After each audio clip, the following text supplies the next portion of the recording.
पिछले दिनों कुछ कुरुक्षेत्र के अंदर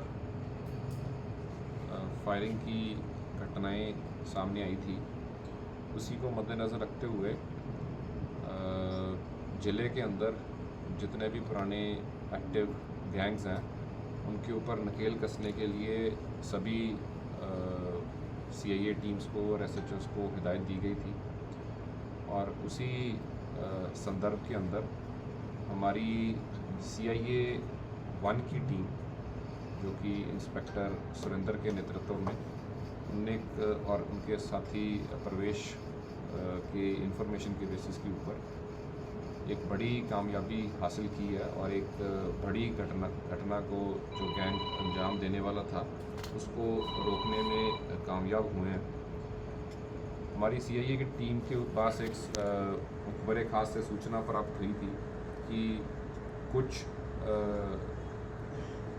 अपराधी किस्म के व्यक्ति सेक्टर 10 के एक जो निर्माण अधीन मॉल है वहाँ पे एकत्रित होकर और एक घटना को अंजाम देने की तैयारी कर रहे हैं।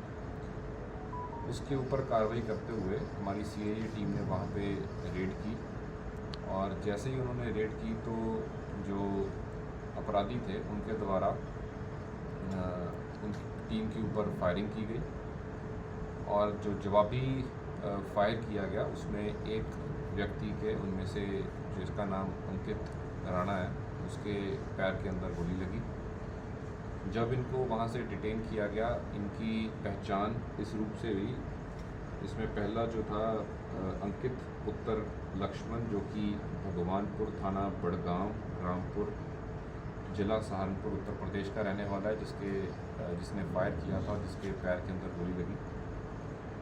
दूसरा आरोपी जो है ये लक्ष्य पुत्र सुरेंद्र सिंह, ये गोंदर थाना नीसिंग जिला करनाल का रहने वाला है और इसके साथी थे सोनू पुत्र ओम प्रकाश, जो कि गांव सिरसल थाना पुंडरी जिला कैथल का रहने वाला है। और चौथा साथी था इनका निखिल कुमार पुत्र राजेंद्र, जो कि गोंदर गांव का करनाल का रहने वाला है। इनसे जब इनकी पूरी सर्च की गई तो उस दौरान इनसे हमने 3 पिस्टल्स, जिसमें एक 32 बोर का पिस्टल है और 2 30 बोर के पिस्टल्स हैं, वो बरामद किए गए। और साथ ही इनमें से 2 देसी कट्टे 300 बोर का 15 बोर के बरामद किए गए। 5 इनसे मैगजीन्स हमने रिकवर किए हैं और 28 जिंदा राउंड जो हैं वो इनसे हमने बरामद किए हैं। जब इनकी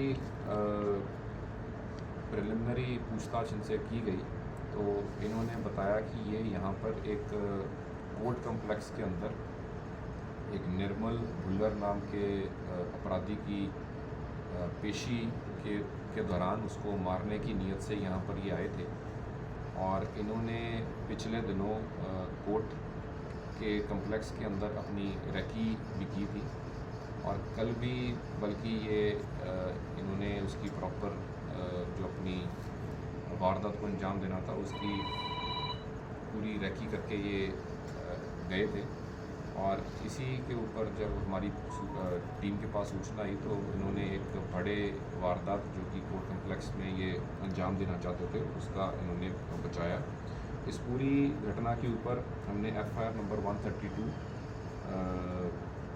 अंडर सेक्शन 1091 BNS और साथ में 121 132 और 221 और साथ में 25/54 आर्म्स एक्ट के अंदर सिटी थानेसर कुरुक्षेत्र थाने के अंदर दर्ज की है। इनको आज कोर्ट के अंदर पेश करके इनकी पुलिस रिमांड ली जाएगी और इनसे डिटेल के अंदर इनसे पूछताछ की जाएगी। ये बेसिकली जो करनाल के अंदर 2 राइवल गैंग्स हैं बिंदर और जबरा के, उसी के रिलेटेड ये आज घटना को अंजाम देने के लिए आए थे। और इसमें से जो ये अपराधी हैं इनका पहले भी इनका क्रिमिनल रिकॉर्ड रहा है। इसमें जो सोनू है इसके ऊपर पहले भी इसने 307 के केस के अंदर ये वांटेड रहा है और लक्ष्य जो है इसके खिलाफ भी एक आर्म्स एक्ट का केस और लड़ाई झगड़े का केस पहले ही इसके ऊपर दर्ज है।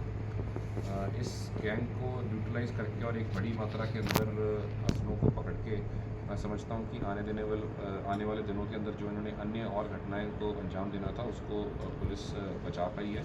और इसी तरीके से जो कुरुक्षेत्र पुलिस की कार्रवाई है और भी आगे आने वाले दिनों के अंदर इसी प्रकार से जारी रहेगी। एसपी साहब क्या कहेंगे, जो 2 घटनाएं पहले हुई तो उनमें कोई बात कुछ ऐसा मिला था?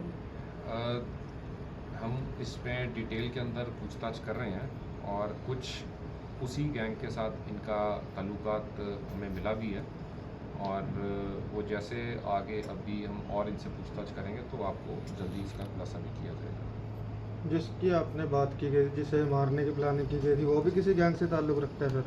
जैसे मैंने आपको बताया कि इसमें पहले बिंदर और जो जबरा जो करनाल के थे उनका आपस में गैंग वॉर उनका चलता था, तो उन्हीं से ये उसी की मतलब कि को आगे बढ़ाते हुए ये उसका बदला लेना चाहते थे जबरा की तरफ से।